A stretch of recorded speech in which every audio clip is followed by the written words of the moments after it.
अवांजी समातुन ताईं radio voice of Sindh London 19 मई 2026 अंगारे जे ॾींहुं प्रोग्राम मंज़रनामो साण करे आऊं अवांजी ख़िदमत में हाज़ुर आहियां पंहिंजो मेज़बान हबीब लगारी। प्रोग्राम जी शुरूआति में अवां लाइ इहा ई दुआ त शाल जितो हुजो, सुख सलामती सां हुजो, कॾहिं बि ॾुखियो ॾींहुं न ॾिसो ऐं कॾहिं बि अवां जूं मुर्कूं मेरियूं न थियनि। दुनिया जी कुंड कुड़छ में जिते बि रहो, सिंध लाइ, सिंध वासियुनि लाइ ऐं दुनिया जे मज़लूम माण्हुनि लाइ जा खोड़ींदा रहो। शाल अव्हांजा ख़्वाब तइबीरनि सां लही सघनि। ज़िंदगी फ़ानी आहे, माण्हू किथे न किथे मोकिलाए वेंदो आहे ऐं पंहिंजे पेरनि जा निशान लाज़मी तौरु छॾे वेंदो आहे। नामियारे शाइर साईं मोहम्मद ख़ान मजीदी जी न्याणी ऐं नामियारी शाइरा मरियम मजीदी लाॾाणो करे वई। Radio voice of Sindh London जे सरवाण जदीद सिंधी साफ़ जे बानी साईं इमदाद ओढो ऐं समूरे सथ पारां असीं नामियारी शाइरा मरियम मजीदीअ जे विछोड़े ते संदसि घर भातियुनि सां ॾुख जो इज़हार करियूं था।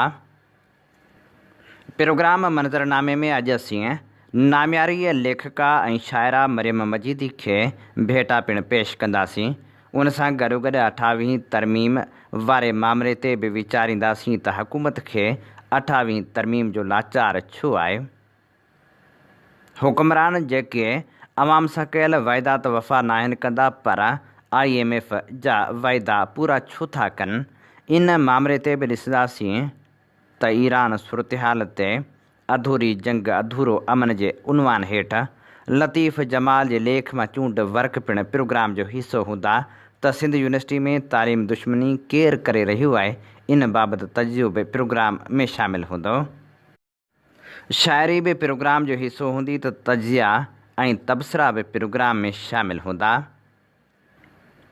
सभ खां पहिरियां 28वीं आइनी तरमीम बाबति ॼाण जी कोशिशि कंदासीं ऐं अव्हांजे समातनि जी नज़र कंदासीं कम्युनिस्ट पार्टी ऑफ पाकिस्तान जे अॻुवाण कामरेड इक़बाल जो लेख।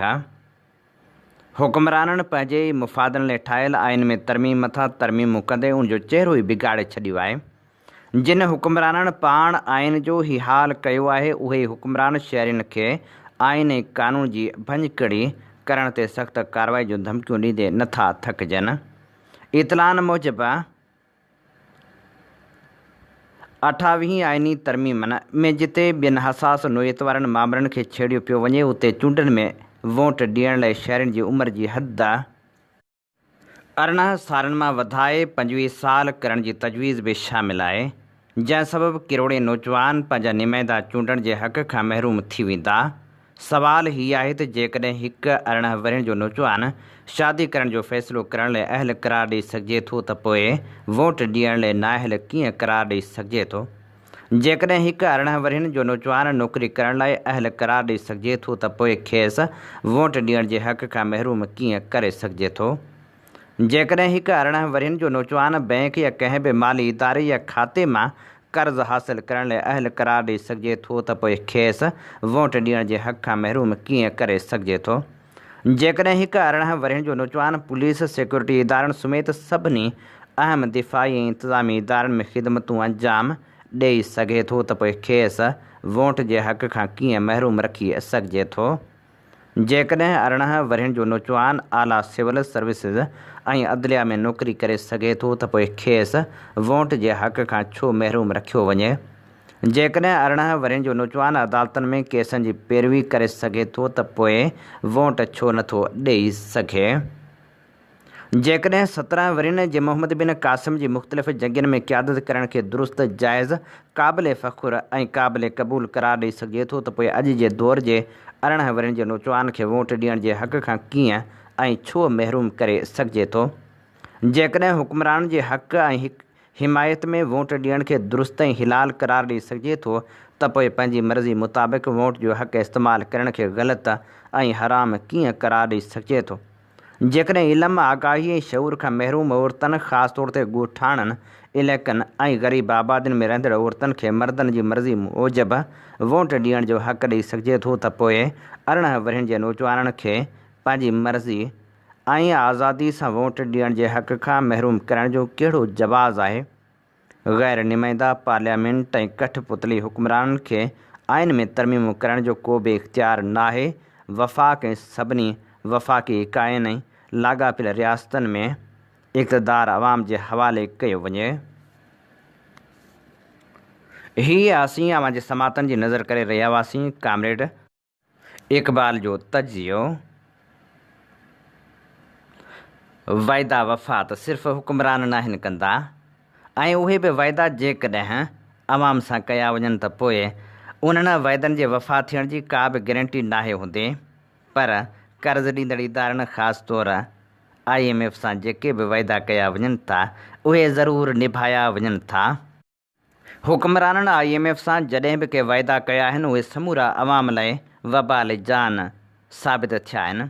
जॾहिं बि मालियाती साल जी बजट अचण वारी हूंदी आहे त अवाम ते टैक्सनि जो बार वधायो वेंदो आहे, छाकाणि त हर हुकूमत IMF सां मामरा तइ कंदी आहे। IMF तइ कंदो आहे त पेट्रोल खां वठी बिजली ऐं गैस जूं क़ीमतूं कहिड़ियूं हूंदियूं। तंहिं करे बजट अचण खां अॻु इहो तइ थी वेंदो आहे त उन्हनि इस्मनि जूं क़ीमतूं लाज़मी तौरु वधायूं वेंदियूं। हुकूमत अवाम जे खीसे ते बार विझी उन मां जेतिरो टैक्स कढणु चाहींदी आहे कढी वठंदी आहे, ऐं पोइ अवाम खे चयो वेंदो आहे त क़ीमतूं अञा वधी पए सघियूं, पर रहम खाई अवाम खे रिलीफ ॾियण जी कोशिश कई वई आहे। हिन भेरे बि IMF जे चवण ते जेका बजट तयारु कई पई वञे उन में अवाम लाइ को बि रिलीफ कोन्हे ऐं न ई अवाम आसिरो करे, छो त बिजली ऐं गैस ते मिलंदड़ नाले मात्र सब्सिडी बि ख़तमु थी रही आहे। हुकूमत पारां आलमी मालियाती फंड खे मुल्क में बिजली ऐं गैस जे अघनि में वाध करण जी ख़ातिरी कराई वई आहे। IMF ऐं हुकूमत विच में बजट बाबति ॻाल्हियूं हलंदड़ आहिनि। हुकूमत IMF खे ख़ातिरी कराई आहे त महफ़ूज़ वाहिपेदारनि खां सवाइ बिजली ऐं गैस वाहिपेदारनि जे अघनि में वाध कई वेंदी। हुकूमत जो मौक़िफ़ आहे त IMF जूं शर्तूं पूरियूं करण खां सवाइ मुल्क खे नवां कर्ज़ या मुआशी सहायता हासिलु न थींदी। पर सवाल इहो आहे त आख़िर हर भेरे मुआशी सुधारनि जो बार रुॻो अवाम ते छो विधो वञे थो? छा मुल्क में मौजूदु वॾनि टैक्स चोरनि, ताक़तवर वापारी हल्कनि ऐं मराहत याफ़्ता तबक़नि लाइ क़ुर्बानी वठणु मुमकिन न आहे? जेकॾहिं हुक्मरान तबक़ा पंहिंजे शाह ख़र्चनि, गैर ज़रूरी मराहतनि ऐं ख़सारे वारनि इदारनि खे सुधारण बदिरां सॼो बार अवाम ते मुंतक़िल कंदा रहंदा त पोइ मुआशी इस्तेहकाम कीअं मुमकिन थींदो? बिजली ऐं गैस जे अघनि में वाह जो असरु फ़क़्ति बिलनि ताईं महदूद न रहंदो, पर उन सां महांगाई जी हिकु नई लहर जनम वठंदी। सनअतनि जे पैदावारी लाॻत खे ॼण त बाहि लॻी वेंदी, जंहिंजो सिधो असरु रोज़मरह जे इस्तेमाल जी शयुनि ते थींदो, ऐं पोइ क़ीमतूं वधंदियूं, ऐं पोइ अवाम लाइ ॼण त मानी बि मुहांगी थी वेंदी। सवाल इहो आहे त अवाम सां जेके सस्ताई जा वाइदा कया विया हुआ, अवाम खे रिलीफ ॾियण जूं जेके दावाऊं कयूं वियूं हुयूं, ऐं अवाम सां जेके वाइदा कया विया हुआ त अटो लटो ऐं अझो बि मिलंदो, उहे वाइदा वफ़ा छो नथा थियनि ऐं रुॻो IMF सां वाइदा छो निभाया वञनि था? अवां जी समातुनि ताईं radio voice of Sindh London. हीअं ॿुधी रहिया आहियो radio voice of Sindh London. अवां जी ख़िदमत में प्रोग्राम पेश कयो पियो वञे मंज़रनामो। मंज़रनामे साण आऊं अवां जी ख़िदमत में हाज़ुर अवां जो पंहिंजो मेज़बान हबीब लगारी। तालीमी इदारा जॾहिं बि हथियारनि जो गढ़ बणिजण लॻा आहिनि, जॾहिं बि बदअमनी जी बाहि वधी आहे, तॾहिं महसूसु थियो आहे त उन पुठियां का न का साज़िश ज़रूरु हूंदी। आख़िर तालीम दुश्मनी केरु थो करे? सिंध यूनिवर्सिटी, जंहिंखे अॻे बंदि यूनिवर्सिटी जो नालो बि ॾिनो वियो हो, हाणे जॾहिं तालीमी सरगर्मियूं जारी आहिनि तॾहिं झेड़नि जहिड़ा वाक़िया केतिरा ई सवाल उथारे रहिया आहिनि। 2 ॾींहं अॻु शागिर्दनि में झेड़ो थियो ऐं पोइ हॉस्टल में बाहि ॾिनी वई। इहे वॻोड़ आख़िर छा था चाहिनि? हिकु वाटड़ू शागिर्द झेड़े में ज़ख़्मी थी पियो, आख़िर इहो छो? बिल्कुलु हफ़्तो अॻु समूरनि तनज़ीमनि वेही इहो तइ कयो हो त हाणे यूनिवर्सिटी में को बि हथियार न हूंदो, त पोइ हथियार कीअं आया ऐं वाटड़ू शागिर्द खे गोली कीअं लॻी? इहो यकीनी तौरु ध्यानु तलब ऐं जाच तलब मामिलो आहे। सिंध यूनिवर्सिटी रुगो हिकु दरसगाह न पर सिंधी इल्मी अदबी ऐं सियासी शौर जे तारीख़ी मर्कज़ तौरु सुञाती वञे थी। हज़ारे शागिर्द इल्मु हासिलु करे मुआशिरे में अहम किरदारु अदा कंदा रहिया आहिनि। कुझु वक़्त खां यूनिवर्सिटी जो माहौल बार बार तकरारनि, गिरोह बंदियुनि, तशदुद ऐं गैर यकीनी हालतुनि जे वर चढ़ंदो रहियो आहे। ताज़ो वाक़ियो बि इन सिलसिले जी हिकु ख़तरनाक कड़ी आहे जंहिंखे मामूली झेड़ो सम्झी नज़रअंदाज़ नथो करे सघिजे। सभ खां अहम सुवालु इहो आहे त जॾहिं यूनिवर्सिटी अंदरि ऐं ॿाहिरां सख़्त सिक्योरिटी जा इंतिज़ाम आहिनि, मादर इल्मी क़ानून लागू कंदड़नि जे घेरे में आहे, दाख़िली दरवाज़नि ते चेकिंग जो निज़ाम मौजूदु आहे, त पोइ कैंपस अंदरि हथियार कीअं पहुता? छा सिक्योरिटी रुॻो आम शागिर्दनि खे रोकण लाइ आहे या वाक़ई अमन बरक़रार रखण लाइ? जेकॾहिं हथियार यूनिवर्सिटी ताईं पहुची सघनि था त पोइ सिक्योरिटीअ जी मौजूदा ढांचे ते संजीदा सवाल उथणु फितरी ॻाल्हि आहे। ॿियो अहम मसइलो इहो बि आहे त पास आउट करे वियल कुझु अॻूणनि शागिर्दनि जो अञा ताईं हॉस्टलनि जे कमरनि ते कब्ज़ो हुजणु या ॿाहिरें माण्हुनि जी आज़ादी सां अचु वञु इंतिज़ामिया जी नाअहली खे ज़ाहिरु करे थी। हाणे ज़रूरत इन ॻाल्हि जी आहे त फ़ौरी तौरु अमन अमान जी बहाली लाइ क़दम खंया वञनि। सिंध जे इल्मी मुस्तक़बिल सां रांदि कंदड़ धुरियुनि ख़िलाफ़ु सख़्त कार्रवाई करणु घुरिजे ऐं उनजी रस्ता रोक थियणु घुरिजे त जीअं अमन वारो माहौल बरक़रार रही सघे ऐं उन सां गॾोगॾु शागिर्द यूनियन खे पिणु बहाल कयो वञे त जीअं उहा अमन अमान तोड़े तालीमी माहौल लाइ पंहिंजो किरदारु अदा करे सघे। ऐं हाणे ख़ूबसूरत लेखक लतीफ़ जमाल जो लेख अवां जे समातनि जी नज़र करियूं था, जंहिंजो उनवान आहे अधूरी जंग अधूरो अमन। मुसंदम जे पहाड़नि जे विच में सामूंडी लंघ अञा ताईं बंदि आहे। अमेरिका ऐं ईरान जे विच में जंग अधूरी आहे। अमन जा ख़्वाब धुंधला आहिनि। उहा जंग जंहिंजी पुॼाणी थी नाहे सघी। उहो अमन जंहिं लाइ दुनिया आती आहे सो अञा अधूरो आहे। दुनिया जो सुपर पावर मुल्क ईरान खे झुकाइण जा समूरा हरबा इस्तेमालु करे चुको आहे, पर ईरान न झुकियो आहे, न ई हुन पंहिंजे क़ौमी वक़ार ते को समझोतो कयो आहे। कॾहिं कॾहिं अणपूरियूं जंगियूं अणपूरे अमन सां बि जारी रहंदियूं आहिनि, ईअं जीअं ॿी आलमी जंग खां पोइ दुनिया जे ॿिनि सुपर पावर मुल्कनि में अधु सदी ताईं जारी रहंदड़ सर्द जंग में थियो हो। उहा जंग जंहिंमें ॿिनि सुपर पावर मुल्कनि जे विच में सिधी तरह फ़ौजनि मोर्चा त न संभालिया हुआ, पर ॿई मुल्क पंहिंजे पंहिंजे सियासी नज़रियाती असर लाइ विढ़ी रहिया हुआ। हिकु पासे सरमाएदार दुनिया हुई, ॿिए पासे कम्यूनिज़म हो। ॿिन्ही वटि एटमी हथियार हुआ ऐं दुनिया हर वक़्तु तबाही जे पाछे हेठि साह खणी रही हुई। पर उन हूंदे बि ॿिन्ही मुल्कनि सिधी तरह आलमी जंग खां पासो कयो। दुनिया अधूरी जंग ऐं अधूरे अमन जे विच में फाथल रही। न जंग हुई न अमन हो, छाकाणि त दुनिया ॿिनि सुपर पावर मुल्कनि जे विच में फाथल हुई, जंहिं लाइ मार्क्सी नज़रिए जे हामी बरतानवी तारीख़दान एरिक होबसाम लिखियो हो त सर्द जंग वारी हालति ईअं आहे ॼण दुनिया मुस्तक़िल तौरु वॾी तबाही जे किनारे ते बीठल हुजे, पर पोइ बि लगातार उन तबाही खां बचंदी पई अचे। सर्द जंग जे उन दौर में अमेरिका ऐं सोवियत यूनियन वटि एतिरा एटमी हथियार हुआ जो दुनिया कंहिं बि वक़्तु ख़तमु थी पए सघे। उन करे उहे सिधी वेड़ खां हमेशह पासीरा रहिया। उहा अधूरी जंग हुई। उन दौर में अमन बि अधूरो हो। दुनिया मथां रुॻो ख़ौफ़ जा कारा ककर छायल रहिया। ईरान ऐं अमेरिका जी हिन साही वारे अरसे खे जंग जो ख़ात्मो नथो चई सघिजे, न ई उनखे मुकमिल अमन सां भेटे सघिजे थो। ईअं जीअं उत्तर कोरिया ऐं ॾखण कोरिया जे विच में अञा ताईं को अमन क़ाइमु थी नाहे सघियो। अणपूरियूं ऐं अधूरियूं जंगूं मुकमिल अमन जे क़याम जी ज़मानत ॾेई नाहिनि सघंदियूं। साॻी तरह केतिरनि जंगी मुआहिदनि ऐं सिफ़ारती कोशिशनि जे बावजूदि बि फ़लस्तीन ऐं इसराइल जे विच में अणपूरो अमन कंहिं मुकमिल अमन जी साभिया बणिजी नाहे सघियो। फ़लस्तीन जा केतिरा ई नस्ल जंगियुनि में जनमु वठनि था ऐं पनाहगीर कैंपनि में वधी वॾा थियनि था।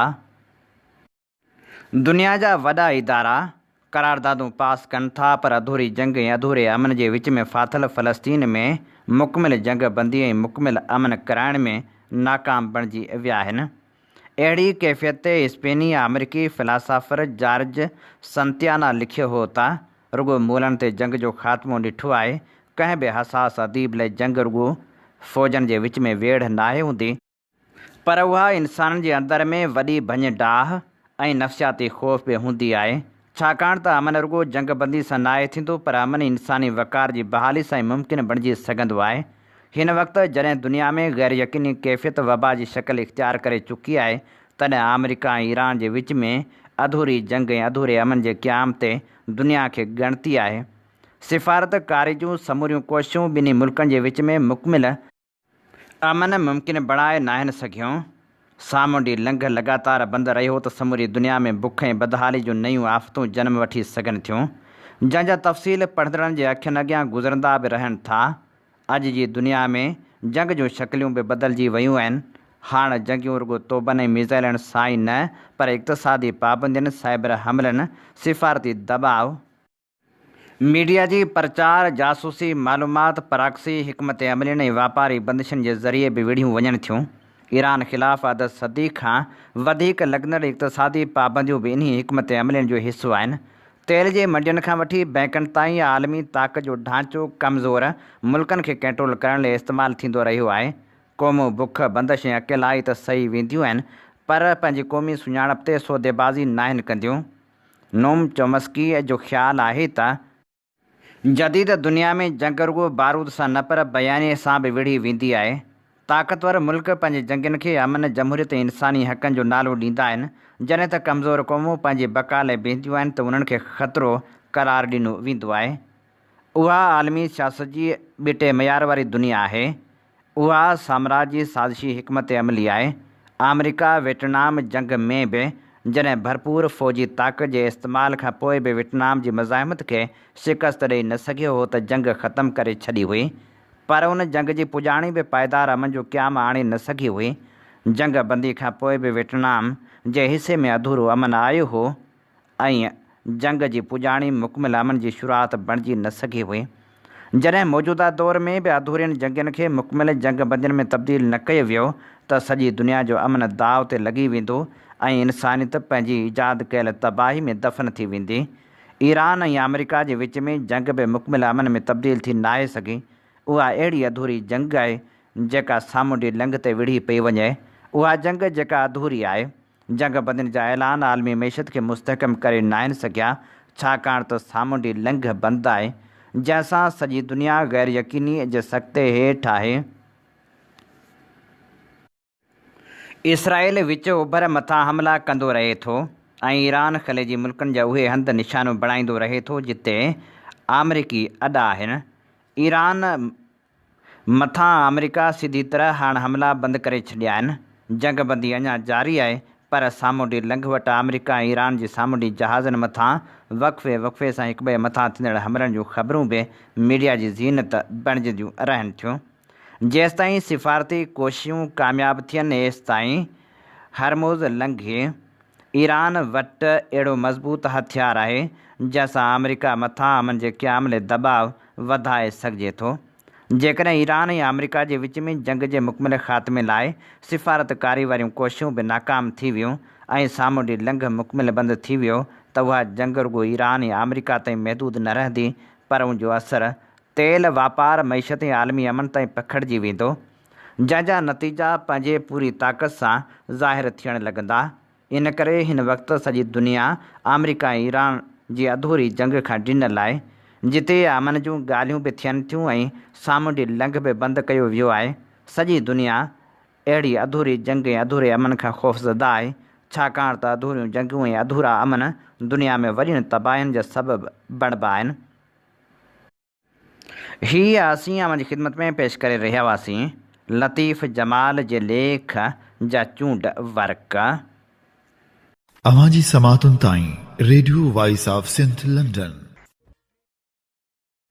सिंधी शाइरी खेत्र में अहम सुञाणप रखंदड़ मरियम मजीदी बि लाॾाणो करे वई। सिंध जी नामियारी शाइरा मरियम मजीदी। नामियारे शाइर मोहम्मद ख़ान मजीदी जे घर में 15 जून 1946 ते ॻोठ कैसर ख़ान जतोई झोक शरीफ़ तालके मीरपुर बठोरे में जनमु वरितो। प्राइमरी तालीम में पहिरियां 3 दर्जा दड़ो बॉयज़ प्राइमरी स्कूल ऐं ऐं उन खां पोइ सेकेंडरी जे 8 दर्जनि ताईं तइलीम चांडिया हाई स्कूल सिजावल मां पास कयाई। हुन ठटे ऐं हैदराबाद मां तालीम पिराई।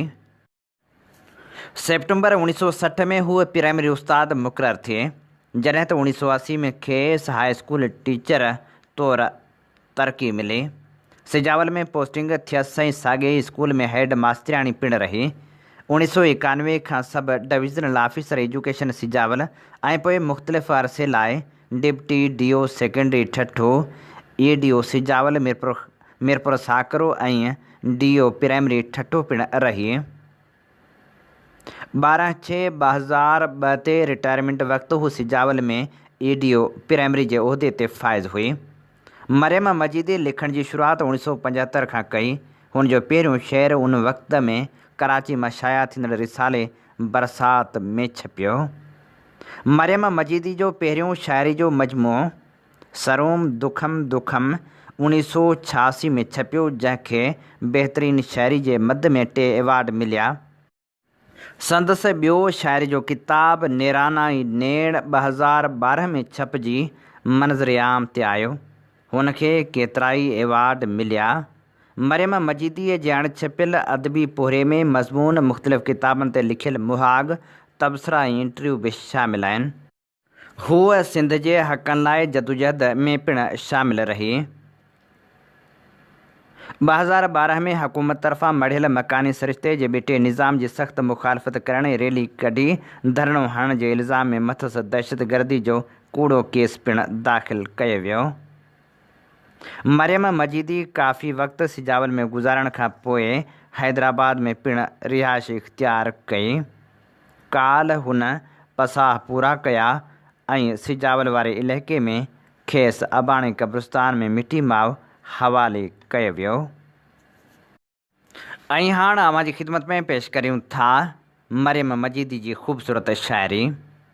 चपन खां विछोड़ियूं कहाणियूं कथाऊं, रुगो लफ़्ज़ गूंगा असां जूं सदाऊं, असांजे अङण ते उदासी जा सावण विरह छांवरा ऐं उञायल घटाऊं, कई ख़्वाब नेणनि में जापन मरण पिया, ईअं साबिया खे ॾियनि पिया सज़ाऊं, अञा तूं मुसाफ़िर पजारियल पढ़ण जो, अञा भाग भटकनि पयूं भावनाऊं, अव्हां पत केॾी जफ़ा जी रखी आहे, अव्हां खां धिकारियूं सदाई वफ़ाऊं, अड़ेओ ज़माना रुसन अॼु बि राणा, मरण मोमलूं ऐं ॿरनि पियूं चिताऊं, असांजे पती में अज़ल जूं शिकस्तूं, व्याकल ॼमारूं मञायल ख़ताऊं, तॾहिं आस सरहद ॾुखनि जी लताड़ी, जॾहिं सिज चुमियूं पे शफ़क़ जूं जटाऊं, चंड तारनि में ज़िंदगी आहे, राति में कुझु त रोशनी आहे, छो विछोड़े ज समुंड तांघियूं पिया, पंहिंजे विच में बि का विथी आहे, हेॾियूं वीरान दिलि जूं दुनियाऊं, ॼण त दर्दनि जी रुत लथी आहे, सोझरनि खे सॼो त रोई वठूं, अख में पाणी जी लप बती आहे, केॾियूं काहूं सदियुनि खां इज़त ते, सिंध पोइ बि सती जती आहे, सच तुंहिंजी वशाल झोली में पंहिंजे जज़्बनि जी अखि लॻी आहे। असीं जे थकासूं सहारा थकी पिया, बिना जर नदी जा किनारा थकी पिया, गुमाननि में गुम थी असांखे न ॻोल्हियो, असांखे वञाए सघारा थकी पिया, जॾहिं थी वियासूं असां चंड चोॾहीं, अर्श ते उॾामी सितारा थकी पिया, रतो छाण जज़्बा लिकाए रखूं छो, करे घाव दिलि जा इशारा थकी पिया, नकी जूत झरमर नकामद असां वटि, खणी नेण ॾिठोसीं निज़ारा थकी पिया, अचो हाणे माणियूं सुखनि जी का सोरठ, ज़ख़म जे कफ़स में पिनारा थकी पिया, गलनि तां जे गड़नि ॻोढ़ा लकीरूं दर्द जूं आहिनि, नज़म खे पियो निखारे नींहं तहरीरूं दर्द जूं आहिनि, अखियुनि में अक्स उदासी जो चपनि ते मुर्क उधारी, ॾुखनि जी शाहूकारी या जागीरूं दर्द जूं आहिनि, नई दुनिया छा बि डहनि पिया शहर ख़ुशियुनि जा, सहेड़ियूं कीअं भला साबिया तइबीरूं दर्द जूं आहिनि, ज़मीरनि जे सहीफ़नि ते जॾहिं चांडाण जाॻे थी, अखियुनि में इनकलाबनि जी तॾहिं ॻाढ़ाण जाॻे थी, बहारनि जी बखीली ॾिस हवाऊं भी हुगाव बणियूं, गुलाबनि जे चुमिन सां पर सुगंध सुरहाण जाॻे थी, मुसाफ़िर ॾींहं जा मारिया वञनि पिया वाट ऊंदहि में, उन्हनि जी रत शहादत मां कुठल लालाण जाॻे थी। असारो इश्क जो आकाश सुॾके सिक जी धरती, वफ़ा जे एतबारनि में गुतिल निर्माण जाॻे थी। फुटनि था ज़िंदगी मां पिया दगा जी धूड़ जा नगमा, सदाउनि में ककोरियल करब जी कल्याण जाॻे थी। ॾुखोयल ॾेह में पोखे ख़ुशी जी कहकशां जो ॿिज, कला जे नरम आंचल में निखट छाण जाॻे थी। रखूं ख़्वाब कहिड़ा अखियुनि में संभाले, उमेदनि कयो ख़ुदि फ़रेबी हवाले। उदासी में मारियल निहारूं हज़ारें, अपाहिज कई मुर्क जीवन कशाले। नसल मुफ़लसी जो वखर जी विकामे, कुठो माण पोइ अॼु गभे जे उभाले। इरादनि में नफ़रतें बेरहम सोचूं, हिते रहज़नी खे ॾिनी ॾढ पाले। जिते पाण मुनसिफ़ हुजे मन मेरो, उते छा नबेरो थिए न्याओ नाले। हिरासिल ज़ुबानूं सवालनि में उल्का, शराबनि वकोड़े विधो मंझि मॾाले। हिते तलसमाती हवाऊं गुलनि के, धिकी मौजज़ो को ॾुखनि खे हकाले। ऐं हाणे मुख़्तलिफ़ शख़्सियतनि जा तासिर अव्हां जे समातनि जी नज़र करियूं था। नईं टही जी ख़ूबसूरत लेखिका खुशबू बलोच लिखे थी। निहायती शफ़ीक़ शाइरा आपा मरियम मजीद जी वफ़ा जी ख़बर इंतिहाई ॾुखोईंदड़ ख़बर आहे। तक़रीबन 2-3 साल अॻु साणनि मैसेंजर ते राबितो थियो हो। पहिरियों मैसेज बि हुन तरफ़ां ई आयो हो। ख़ुशि ख़ैर आफ़ियत पुछण खां पोइ संदसि तरफ़ां मुंहिंजे लिखणियुनि जी तारीफ़ करण ते मूंखे बेहदि ख़ुशी थी हुई। कचहरी कंदे मूंखे किताब मोकिलण जो चयाईं। मूं खेसि किताब मोकिलिया त जल्दी उन ते तबसरो लिखी छपरायाईं, जेको मुंहिंजे लाइ हिकु यादगार आहे। तबसरे बाबति मैसेज कयाईं त अलाए छो तुंहिंजूं कहाणियूं दर्द जूं कहाणियूं लॻंदियूं अथमि, उन करे दिलि सां पढ़ंदी आहियां ऐं ईअं तबसरो बि लिखिजी वियो अथमि। न त केतिरा ई किताब तबसरे जे इंतज़ार में पिया आहिनि। गुफ़्तगू दौरान अक्सर हिकु ख़्वाहिश ज़ाहिर कंदी हुई त हिकु सची कहाणी दिलि में सांढियल अथमि, जेका सिर्फ़ु तोखे ॿुधाइण थी चाहियां। ॿी कंहिं लेखिका उन कहाणी खे उन उसलूब सां न लिखी सघंदे। मूं खेनि कहाणी लिखण जी हामी भरी हुई ऐं खेनि चयो हो त मूंखे रफ़ लिखी ॾियो। संदन चवाणी त लिखी नथी सघां, वॉइस कंदसि, फ़ोन ते बि नथी ॿुधाए सघां। उन्हनि ॾींहंनि में मां किताब जी तयारी में हुयमि। साणनि ज़िक्र कयमि त उन कहाणी खे किताब में शामिलु करण जी ख़्वाहिश ॾेखारी हुयाईं, पर आख़िर ताईं कहाणी ॿुधाए न सघी, जंहिंजो अफ़सोस मूंखे ता ज़िंदगी रहंदो। संदसि फ़ौतगी जो ॿुधी बेहदि अफ़सोस थियो अथमि। सोचां थी हर इंसान जे मन अंदरि हिकु कहाणी हूंदी आहे, जेका कॾहिं कॾहिं हू चाहींदे बि कंहिंखे ॿुधाए नाहे सघंदो। इहो वॾो अलमियो आहे ऐं पोइ उहा कहाणी बि हमेशह हमेशह लाइ दफ़न थी वेंदी आहे। ख़ूबसूरत शाइरा रुख़साना प्रीत लिखियो, प्यार तुंहिंजी पचार में जाॻूं, कंहिं ॻुझे इख़्तियार में जाॻूं। थर जे मिड़नी उदास रातियुनि में, भूअं भटकियल बहार में जाॻूं। सिंधी शाइरी में हिकु मोतबर नाव अदी मरियम मजीदी साहिबा अॼु असांखां मोकिलाए हमेशह लाइ अदम ॾांहुं रवानी थी। अदी सां केतिरियूं मुलाक़ातूं रहियूं, केतिरा ई दफ़ा स्टेजनि ते गॾु वेठासीं ऐं पंहिंजूं तख़लीक़ूं सिंध वासियुनि जी नज़र कयूंसीं। हिकु इस्लामाबाद जो हवाई सफ़र पिणु गॾु कयो ऐं 3 ॾींहं होटल जे कमरे में गॾु रहियासीं। तमामु घणी कचहरी थी। अदी मूंखे पंहिंजी केतिरी ई शाइरी पढ़ी ॿुधाई हुई ऐं मूंखां मुंहिंजूं कविताऊं ॿुधियूं हुयूं। इंतिहाई माठीणी तबियत जी इंसान दोस्त सिंध दोस्त तख़लीकार अदी मरियम मजीदी जे विछोड़े ते समूरे अदबी सतसं सां घर भातियुनि ऐं पूरी सिंध सां ॾुख वंडियां थी। हू पंहिंजी शाइरी में मूंखे सिंध धरती जे पाछे जीअं भासंदी आहे। नाम्यारी शाइरा रुबीना अबड़ो लिखियो, शाइरी जूं पहिरियों विखियूं खणंदे जॾहिं मूं आपा मरियम मजीदी जो किताब सरोम दुखम दुखम पढ़ियो हो, तॾहिं आउं हैरत जे हिकु नए जहान में दाख़िल थी वई हुयसि। मूं पाण खां बेख्तियार पुछियो हो, छा सिंधी शाइरा बि ईअं भरपूर, ईअं बेख़ौफ़, ईअं हसीन लिखी सघे थी?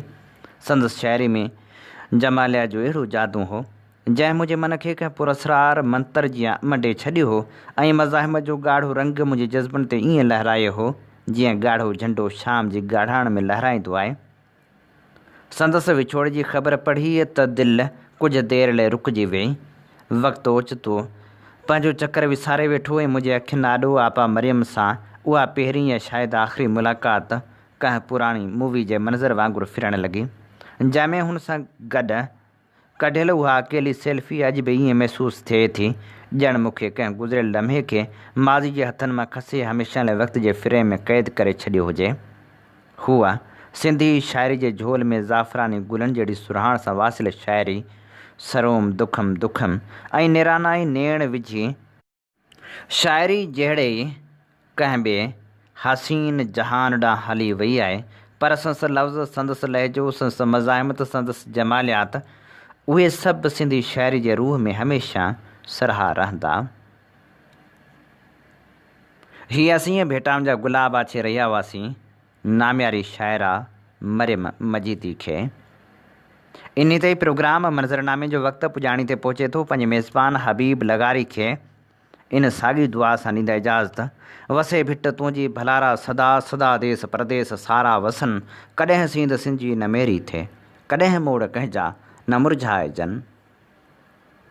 अवां जी समातुनि ताईं radio voice of Sindh London.